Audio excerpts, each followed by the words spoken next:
We take our bounty for granted. We admire the scenery, of course, and scenery is a thing of value to any land. But what of our other natural resources? To many people, fishing is sport, relaxation. But to the people in general, fish are a vital resource.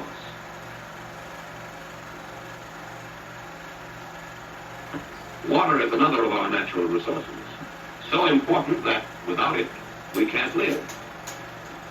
It's our lumber for building and paper making. The soil yields all our fruits and vegetables and grains.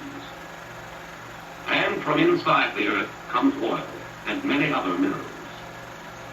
Many of our natural resources are found close together in the fruitful land lying near the rocky Pacific coast. For example, the forests of the Pacific Northwest are one of the most valuable resources of both the United States and Canada. Along the rainy northern coast of California grow the giant redwoods, largest commercial lumber tree in the world. The western pines grow chiefly in the drier, interior mountain areas of the Pacific coastline. Most important of these is the ponderosa, but it is the Douglas fir found in western Oregon, Washington, and Canada, which is the most important structural timber in North America. To speed the cutting of these large trees, motor-driven saws are used.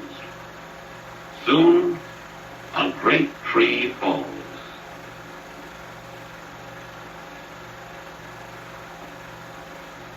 After the logs have been cut to length, they are hauled by truck to a railroad loading point, where powerful machines transfer entire loads of logs from truck to rail car. From the log pond at the mill, they move up a conveyor, while mud and stones are washed off, into the mill. Here, high-speed saws cut them into lumber of various sizes. Conveyor lines carry the lumber away for grading and sorting. Special equipment has been designed to move stacks of lumber about the mill. Some of the lumber goes into heated buildings called dry kilns. Here, the wood is seasoned, ready for use in a fraction of the time required for natural drying. That's how lumber is brought down from the forest and made ready to serve people everywhere.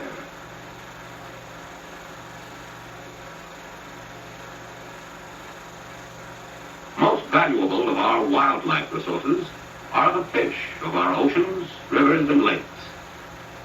Large quantities of tuna are brought into California ports by fleets which fish off the coasts of California and through international agreements off Mexico and Central America.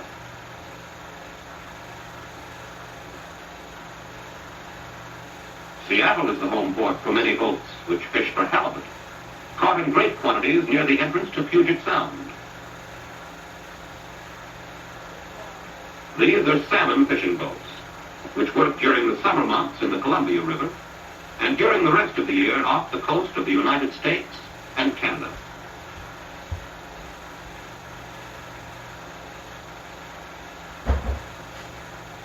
Some of the fish are packed in ice and shipped in refrigerator cars to distant cities. More than half the catch goes to canneries located near where the fish are caught. Much of the world's supply of canned salmon comes from this area and Alaska.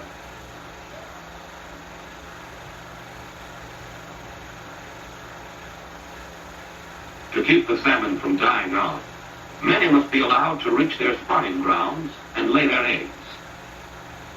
So, fish ladders have been provided where dams have been built across the river. These help the salmon swim up to their spawning grounds in the upper Columbia River. Now, of course, fishing is only one reason rivers are important. The water itself is a powerful resource. Many dams have been built across the rivers of the Pacific Slope to harness this water power and put it to useful work. When we build a dam, we stop a river from flowing in its natural way and make it go the way we want. Usually, we want it to flow through powerhouses to turn generators, which provide a cheap and endless supply of power to homes and factories for miles around the dam. through giant pipes that travel hundreds of miles to supply the water needs of the city. At times, our chief interest is in holding the water back to keep the river below from overflowing its banks and flooding cities and farms. On the other hand, much of the water is diverted into canals and carried off to various irrigation projects. Millions of acres of dry land have been reclaimed in this way. Thus, we add to another of our great natural resources, the soil.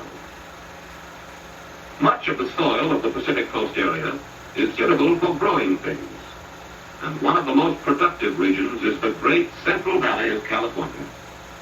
Wherever we live, we enjoy the products of this fertile land, such as oranges and other citrus fruits, grapes, cherries, cantaloupe, sugar beets, barley, and many more. The Pacific Northwest furnishes 1/3 of our annual apple crop, and the interior plateaus grow enormous quantities of wheat. Vast natural grasslands supply feed for the many cattle raised on large western ranches, while sheep graze in the drier and more rugged areas. One more group of natural resources is the minerals in the earth. Gold was the rich prize which drew many of the early settlers to the west. Now miners dig ever deeper into the mountains to bring out this precious metal. Some gold is still being mined from rivers and from the gravel of former stream beds. A bucket conveyor brings the gravel up onto the dredge, where the gold is washed out of it. Then the gravel is dumped along the bank of the stream. Here is a drill, which will be driven a mile, possibly 2 miles, into the earth, until it strikes oil. Oil, most valuable mineral resource of the Pacific Coast. Derricks are built over the holes, usually many of them in a single field, and the oil is pumped up to the surface. Most of the crude oil is shipped to huge refineries like this. Here, it is separated into many different products, including gasoline for our cars, lubricating oil for our machines, asphalt for our streets and roads, and fuel oil, which we burn for both power and heat. Coal is another mineral found in the West, especially in the Rocky Mountains. Most coal is mined by tunneling down to the coal seams, from which miners cut out the coal and send it to the surface in cars like these. After worthless rock has been removed, the coal is sorted into various sizes for different uses. Coal, like fuel oil, is burned for both power and heat. Whenever we use coal, we must remember that while we have a large supply, we are using up that supply every day, and there's nothing we can do to renew it. Oil, too, when once used, is gone forever. So we must learn to use both fuels without waste. The soil is rich. We can use it over and over again, so long as we use it wisely and keep putting back the food which the crops consume in growing. Great care is also needed to preserve our forest resources. Wise lumbermen cut only the bigger trees, leaving the young ones to grow for use in the future. The governments of the United States and Canada continually sponsor the planting of new seedlings to replace cut and fallen trees. And they do battle with that mightiest enemy of the forest, fire. Careful attention is also given to conserving our fish resources, while modern science and engineering are making constant improvement in the efficient utilization of our water resources. The New World has grown great on its natural resources.